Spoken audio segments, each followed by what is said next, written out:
बेटा आज हम बात करेंगे धातुओं के संक्षारण के बारे में। आपसे ध्यान दीजिएगा, धातुओं का संक्षारण। धातुओं का संक्षारण, कोरोजन ऑफ मेटल्स। देखो बेटा होता क्या है एक्चुअल में, देखिए सोना, प्लेटिनम आदि कम क्रियाशील धातु जो होते हैं, आदि कम क्रियाशील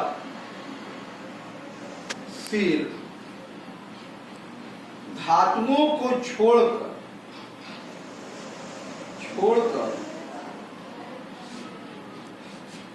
देखो बेटा अधिकांश धातुएं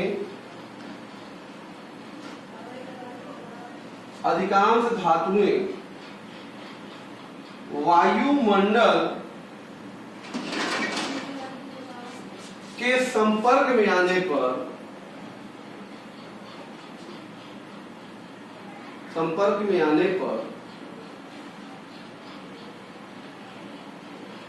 नष्ट होने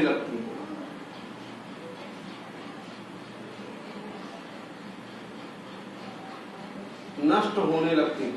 ठीक है बेटा। तो ये होता क्या है एक्चुअल में, जब ये वायुमंडल संपर्क में आते हैं बेटा, तो ये धातुएं जो होती हैं, ये धातुएं वायुमंडल के संपर्क में उसमें उपस्थित गैसों, बेटा जैसे HCl, H2S, CO2 आदि से क्रिया करके, गैसों व नमी से क्रिया करके यौगिक बना लेते हैं।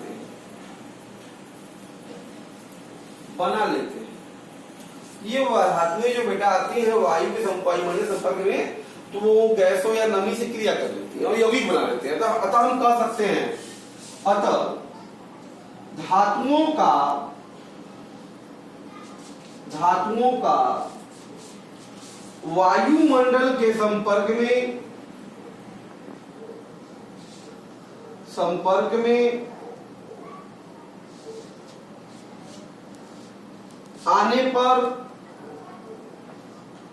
आने पर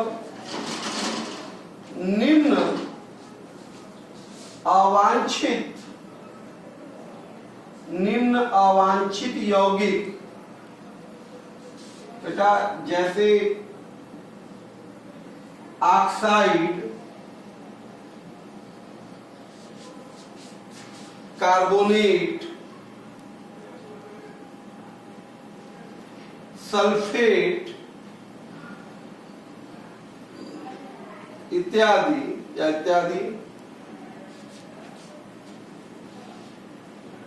यौगिक के बनने से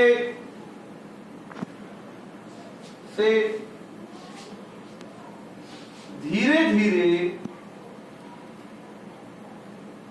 क्षय होना ही धातुओं का संक्षारण कहलाता है। ठीक है, तो कहने का मतलब बेटा कि वायुमंडल के संपर्क में आने पर धातुओं का कुछ अवांछित यौगिक जैसे ऑक्साइड, सल्फेट, कार्बोनेट इत्यादि के बनने से इनका क्षय होने लगता है, और यही क्षय होना ही धातुओं का संक्षारण कहलाता है। जैसा आपने देखा होगा बेटा, जैसे लोहे पर लाल भूरे रंग का जंग लगना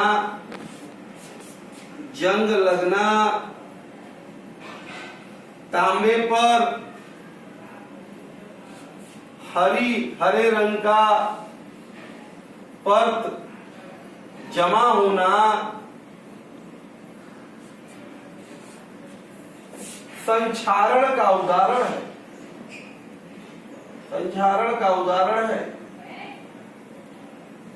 आपको पता होना चाहिए बेटा, विश्व का संक्षारण के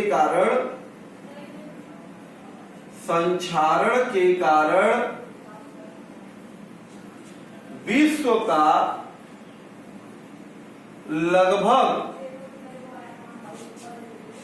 बेटा 15% लोहा नष्ट हो जाता है।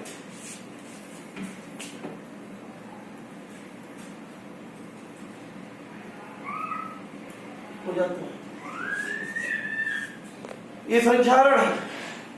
ठीक है। संक्षारण एक्चुअल में बेटा दो प्रकार से होता है। संक्षारण जो है, संक्षारण धातुओं का दो प्रकार से होता है।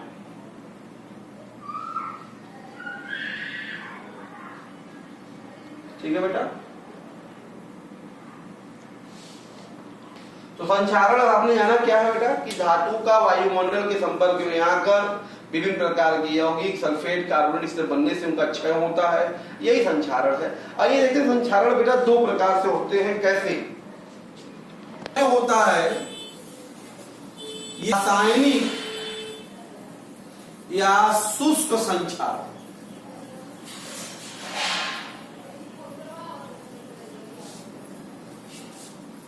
देखिए बेटा, ये है क्या एक्चुअल में, धातुओं का बेटा, धातुओं का वायुमंडल में उपस्थित गैसों जैसे HCl, H2S या CO2 आदि से क्रिया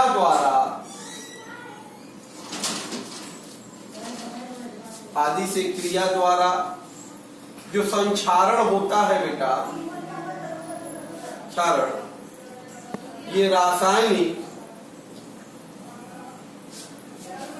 या शुष्क संक्षारण कहलाता है।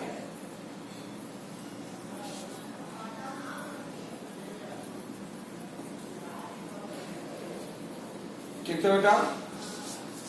तो पहले तरीका संक्षारण क्या है बेटा, रासायनिक या शुष्क संक्षारण। इसका क्या मतलब है, धातु का वायुमंडल में जो भी गैसें हैं, गैसों से क्रिया कर कर संचालित हो रहा है वायुमंडल के गैसों के द्वारा, तो उसे हम क्या कहते हैं बेटा, शुष्क संक्षारण या रासायनिक संक्षारण कहते हैं। क्लियर है बेटा। दूसरा जो है वो विद्युत रासायनिक या नम संक्षारण करते हैं। तो बेटा, धातुओं का जो संक्षारण है या धातुओं का जो विद्युत रासायनिक संक्षारण की बात हो रही है, रासायनिक संक्षारण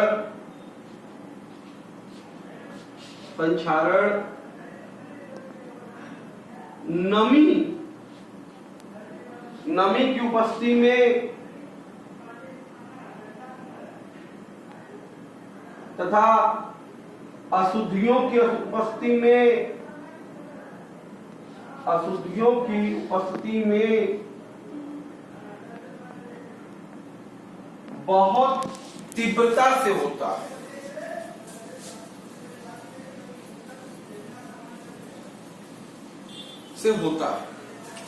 बेटा अच्छा, विद्युत रासायनिक संक्षारण बेटा जिसके एसआरपी का मान बहुत कम होता है। ठीक है बेटा, जिन धातुओं के एसआरपी का मान बहुत कम होता है, उनका नम संक्षारण बहुत तीव्रता से होता है बेटा। होता है। जिनका एसआरपी बहुत कम है उनका बहुत तेजी से नम संचारण होगा, नमी के ऊपर संचारण जल्दी होगा। जैसे बेटा जिंक या आयरन का संचारण, ठीक है बेटा, ओके। बेटा अब बात करते हैं धातु संचारण का वैद्युत रासायनिक सिद्धांत क्या है। देखिए बेटा, धातुओं का संचारण एक वैद्युत रासायनिक प्रक्रम ही होता है, ठीक है बेटा।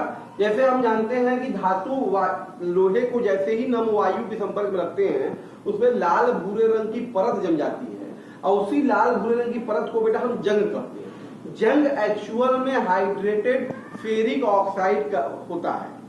बात समझे, लोहे पे जंग लगना के संदर्भ में बहुत सारे मत उपस्थित हैं। इसमें कुछ प्रमुख मतों के बारे में हम चर्चा आपसे करते हैं। सबसे पहला जो मत बेटा है वो क्रेस कैलवर्ट और क्रम ब्राउन का है। इन्होंने क्रेस कैलवर्ट और क्रम ब्राउन ने क्या बताया कि जो जंग एक्चुअल में वायु, नमी और कार्बन डाइऑक्साइड की उपस्थिति में लगता है बेटा, तो जो जंग नमी, वायु और कार्बन डाइऑक्साइड की उपस्थिति में लगता है उसमें सबसे पहले क्या होता है कि आयरन जो होता है वो फेरस कार्बोनेट में परिवर्तित होता है। फिर बाद में वो फेरस कार्बोनेट फेरिक हाइड्रोक्साइड बनाता है और यही फेरिक हाइड्रोक्साइड लाल भूरे रंग का परत होता है, ऐसा ब्राउन ने कहा। जैसे देखिए आयरन क्या है, नमी और CO2 की उपस्थिति में क्रिया करके फेरस कार्बोनेट बना लिया और फेरस कार्बोनेट पुनः वायु के संपर्क में आने पे देख रहे हैं आप फेरिक हाइड्रोक्साइड बना लिया बेटा। ये जंग, ये जो कॉन्सेप्ट है कार्बन डाइऑक्साइड की उपस्थिति में, एक कैलवर्ट और क्रम ब्राउन का सिद्धांत है, यह उनका विचार है। दूसरा जो विचार हमारे सामने बेटा जस्टन जावेट और गोल्डिंग का आया। जस्टन जावेट और गोल्डिंग ने क्या कहा कि जो जंग केवल नमी की उपस्थिति में लगता है, इसी उपस्थिति बेटा नमी और ऑक्सीजन की उपस्थिति में लगता है, वो जंग क्या है बेटा, जैसे आयरन सबसे पहले ऑक्सीजन के संपर्क में बेटा फेरस ऑक्साइड बनाता है, फिर फेरस ऑक्साइड का जल के साथ अपचयन आयरन और हाइड्रोजन परऑक्साइड में हो जाता है। फिर हाइड्रोजन परऑक्साइड फेरस ऑक्साइड को फेरस ऑक्सी हाइड्रोक्साइड, ये क्या है बेटा, फेरस ऑक्सी हाइड्रोक्साइड है, जो कि एक जंग का फार्मूला, ये कॉन्सेप्ट है। इन दोनों का जब कंबाइंड रूप लिया गया बेटा थेनार्ड का कॉन्सेप्ट, वो बहुत इंपॉर्टेंट है। थेनार्ड का वैद्युत रासायनिक संचारण का सिद्धांत, आइए देखते हैं। क्लियर बेटा? थेनार्ड के अनुसार एक्चुअल में जो हमारी वैद्युत रासायनिक सिद्धांत के अनुसार जो है जंग लगना लोहे में उपस्थित जो अशुद्धियां हैं और लोहे के मध्य होने वाली वैद्युत रासायनिक क्रिया के फलस्वरूप ही जंग लगती है। एक्चुअल में जो लोहे के ऊपर शुद्धियां होती हैं और स्वयं लोहे, शुद्ध लोहे के बीच में जो रासायनिक अभिक्रिया, वैद्युत रासायनिक अभिक्रिया होती है, उसी के द्वारा बेटा लोहे पे जंग लगता है। इसका धातुओं का संचारण जो होता है वो उसमें एक प्रकार का गैल्वेनिक सेल का निर्माण होता है। थेनार्ड कहते हैं कि धातु संचारण में बेटा गैल्वेनिक सेल बनता है।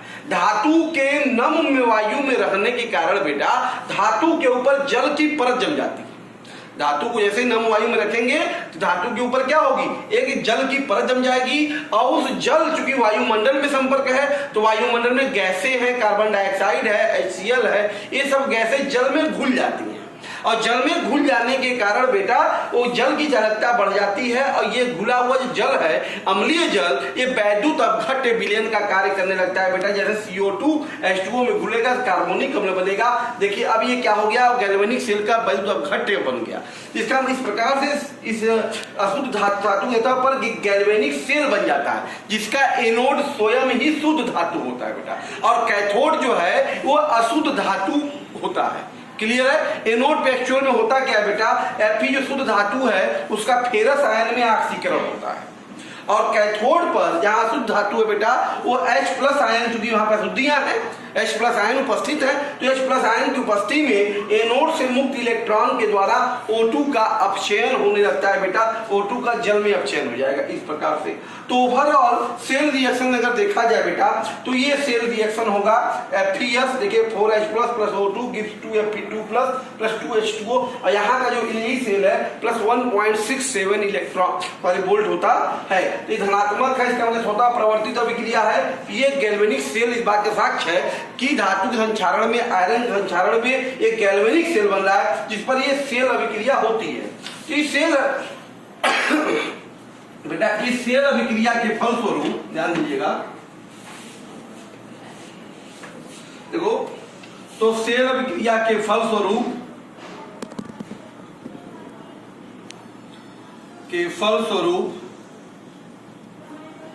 बेटा प्राप्त फेरस आयन जो है वायुमंडल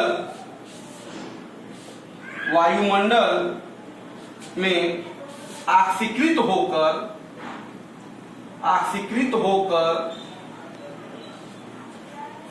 Fe3+ आयन बनाता है जो वायु के संपर्क में आने पर बेटा फेरिक ऑक्साइड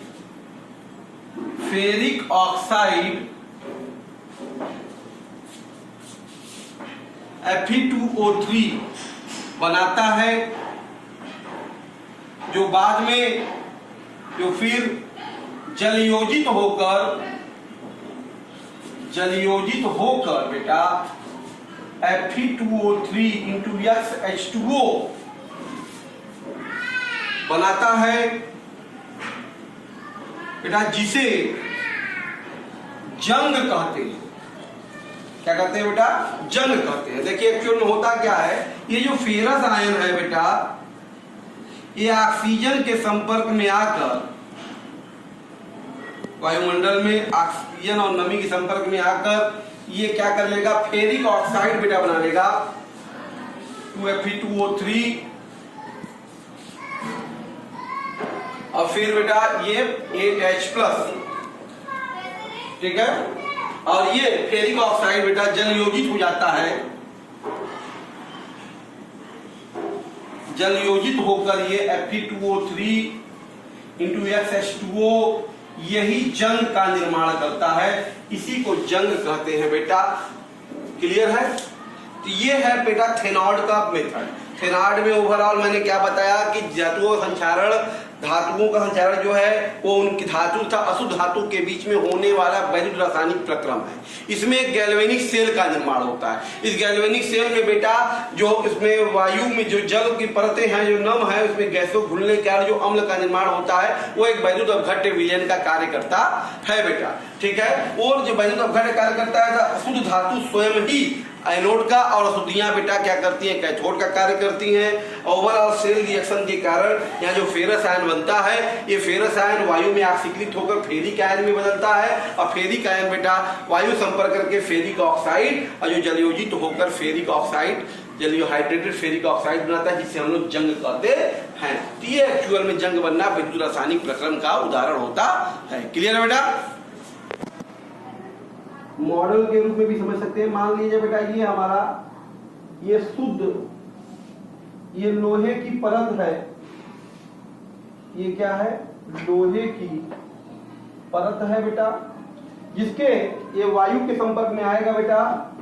इसके ऊपर देखिए इस तरह से ये बेटा नम वायु के संपर्क में आने पे जल की बूंद है, जल की बूंदें जम जाती हैं, जिसके अंदर बेटा ये जल की बूंदें जो हैं ये CO2 के संपर्क में आने पर, ठीक है, ये जो CO2 के संपर्क में आने पे बेटा इस तरह से H+ और CO3- के रूप में परिवर्तित होती है, जो कि वैद्युत अपघट्य, ये वैद्युत अपघट्य का कार्य करने लगती हैं। अपघट्य, ये जो शुद्ध धातु है बेटा हमारा शुद्ध धातु ये एनोड का कार्य करता है। बात समझ में आ रहा? यहाँ पे जो अशुद्धियां आपके सामने हैं, ये अशुद्धियां जो जमी हुई हैं, इसमें एक कैथोड का कार्य करती हैं बेटा। एनोड पर एक्चुअल में यहाँ पर क्या होता है, मैंने जैसे बताया था कि आयरन जो है इलेक्ट्रॉनों का त्याग करता है और फेरस आयन में परिवर्तित होता है। ठीक है, फेरस आयन में परिवर्तित होगा, और कैथोड पर एक्चुअल में होता है क्या बेटा, ये जो H+ आयन है हमारे, H+ आयन बेटा इलेक्ट्रॉनों की मदद से ये H2O में कन्वर्ट होते रहते हैं। ठीक है बेटा। और ये नमी और ओवरऑल इस रिएक्शन के कारण यहाँ पर बेटा इस तरह से ये जंग बनता है एक्चुअल में, ये जल की उपस्थिति में यहाँ पे जो इलेक्ट्रॉन है बेटा, यहाँ जो फेरस आयन है, ये फेरस आयन ओवरऑल बना कि नहीं बना, यहाँ पे फेरस आयन बन रहा है। तो फेरस आयन देखो ये इलेक्ट्रॉन लेता है, यहाँ पे ऑक्सीजन है, इन दोनों के बीच में इलेक्ट्रॉन के ट्रांजिशन से ये क्या बन जाता है बेटा, फेरिक ऑक्साइड बनता है। क्या बनता है? Fe2O3 बनता है। और ये जलयोजित होकर, जल के संपर्क में आ रहा है बेटा, जलयोजित होकर ये आपका Fe2O3 इंटू XH2O जंग बना लेता है। ये क्या बना लेता है बेटा? जंग। तो ये है हमारा जंग, इसी को कहते हैं लोहे का संक्षारण मॉडल रूप में। तो ये एक वैद्युत रासायनिक प्रक्रम है और कुछ है नहीं। थेनॉल्ट ने बहुत अच्छा एक्सप्लेनेशन दिया बेटा कि इलेक्ट्रोकेमिकल प्रोसेस के द्वारा जंग लगता है, जिसमें शुद्ध धातु जो है हमारा एनोड का, उसपे जमी हुई अशुद्धियां कैथोड का, और जो ऊपर जो नम वायु है, जो वायु जल के संपर्क में आने पे कैसे घुल जाती हैं, वो घट का कार्य करती हैं। इसमें सेल अभिक्रियाएं होती हैं, सेल अभिक्रियाओं के फलस्वरूप फेरस आयन बनेगा। फेरस आयन वायु के संपर्क में आने पर उसका ऑक्सीकरण होगा फेरिक आयन में, और फेरिक आयन जो होगा बेटा वो क्या करेगा, फेरिक ऑक्साइड डाल देगा, और जो कि जलयोजित होकर जंग के रूप में सतह पर जमने लगता है। ये था धातु के संक्षारण का सिद्धांत बेटा। क्लियर है? अब आइए जानते हैं कि धातु संक्षारण से कैसे बचाव कर सकते हैं। ओके बेटा, तो ध्यान दीजिएगा, लोहे को जंग लगने से बचाव के तरीकों के बारे में हम बात करेंगे। तो लोहे से जंग लगने के बचाव के निम्न तरीके हैं। सबसे पहला बेटा क्या है कि लोहे के ऊपर जिंक की परत चढ़ा देना। तो जिंक की परत चढ़ाने को गैल्वेनाइजिंग कहते हैं, गैल्वेनीकरण कहते हैं। और इस प्रकार का लोहा जो होता है बेटा वो गैल्वेनाइजिंग लोहा कहलाता है। ठीक है, तो ये गैल्वेनाइजिंग कर हम लोग क्या कर सकते हैं, लोहे को जंग लगने से बचा सकते हैं। दूसरा तरीका क्या है बेटा, लोहे के ऊपर टीन की परत चढ़ा देना। बेटा लोहे के ऊपर जब टीन की परत चढ़ा देंगे तो भी वो जंग लगने से बचेगा। और इस प्रक्रिया को बेटा हम लोग टीनिंग कहते हैं। मतलब लोहे का टीनिंग करके भी हम लोहे को जंग लगने से बचा सकते हैं। क्लियर है बेटा? तीसरा तरीका है विद्युत लेपन, सक्रिय धातुओं का विद्युत लेपन कर दीजिए, जैसे निकिल, क्रोमियम या कॉपर धातुओं का विद्युत लेपन, इलेक्ट्रोप्लेटिंग करके हम लोग उसको जंग लगने से क्या कर सकते हैं बेटा, बचा सकते हैं। चौथा है बेटा लोहे की सतह को गर्म करके उस पर अगर गर्म वाष्प प्रवाहित की जाए, ठीक है, तो सतह पर मैग्नेटाइट ऑक्साइड जम जाती है, जो कि उसको क्या करती है, फिर जंग लगने से बचाने लगती है बेटा। तो इस तरह से भी हम जंग लगने से बचा सकते हैं लोहे को। जो अगला तरीका है बेटा, लोहे के सतह पर पीच मतलब ऑयलिंग करके या कोलतार का लेप करके भी, पेंटिंग करके, ग्रीसिंग करके, ये सब तरीके से भी हम जंग से बचा सकते हैं। छठवां देखिए बहुत इंपॉर्टेंट है बेटा, इसमें क्या है, क्षारकीय फास्फेट और क्षारकीय क्रोमेट के जो विलयन होते हैं उसमें जब हम लोहे को डुबोते हैं तो उससे उसके सतह पर एक अघुलनशील फास्फेट या क्रोमेट की परत जम जाती है जो उसको जंग लगने से बचाती है बेटा। ठीक है, जैसे कुछ फास्फेट या क्रोमियम लवण का जो विलयन होता है वो जंग रोधी विलयन कहलाता है। क्या कहलाता है बेटा? जंग रोधी विलयन। ठीक है, इसमें जब हम लोग डुबोते हैं, जैसे सोडियम फास्फेट के उबलते सांद्र विलयन में लोहे को डुबो देते हैं तो उसके चारों तरफ क्या होगा, अविलेय आयरन फास्फेट की परत जम जाएगी।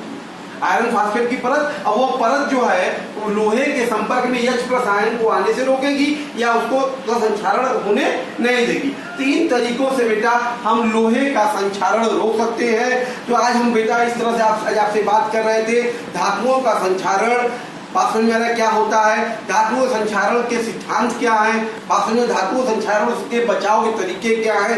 ये एक बहुत इंपॉर्टेंट टॉपिक था जिससे आज हमारा टॉपिक बेटा कंप्लीट हुआ। इसको रिवाइज कीजिए, प्रैक्टिस कीजिए। Okay, thank you.